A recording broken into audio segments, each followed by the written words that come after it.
ৰাজ্যত এছআৰৰ নামত চলিছে কি? চৰকাৰী শিক্ষককো হাৰাশাস্তি নিৰ্বাচন আয়োগৰ।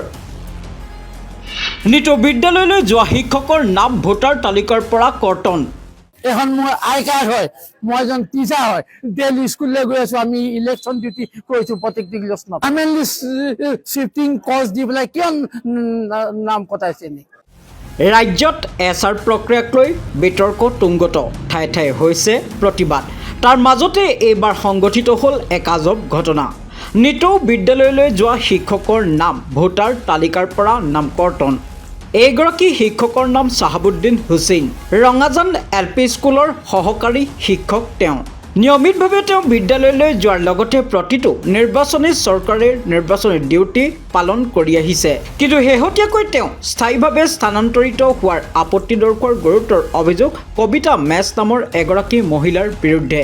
ইয়াৰ পিছতে নাম কৰ্তন হয় এইগৰাকী শিক্ষকৰ। কোন কবিতা মেছ? ননচেন্স। মাজে নকওঁ হু ইজ কবিতা মেছ। মই বিচাৰিছো তেখেতক কিয় কমপ্লেইন কৰিলে।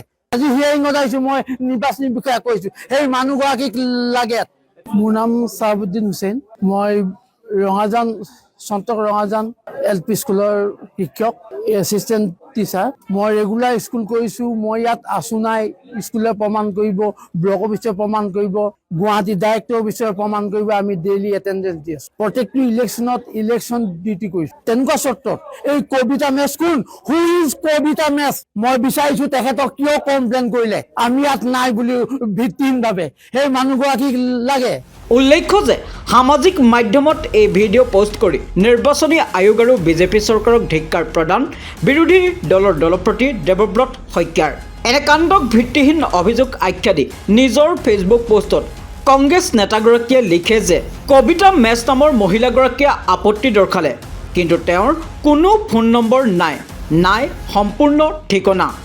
তেন্তে নিৰ্বাচন আয়োগে কেনেধৰণৰ প্ৰমাণ লৈ কেনেকৈ গ্ৰহণ কৰিলে এই অবজেকশ্যন?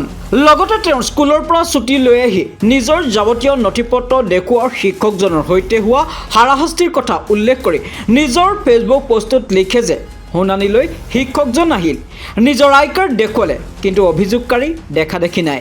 স্বাভাৱিকতে নিৰ্বাচন আয়োগৰ ওপৰত সন্দেহ উপজিব ৰাইজৰ। প্ৰশ্ন কৰিব, নিৰ্বাচন আয়োগে কাম কৰিছে নেকি বিজেপিৰ নিৰ্দেশত?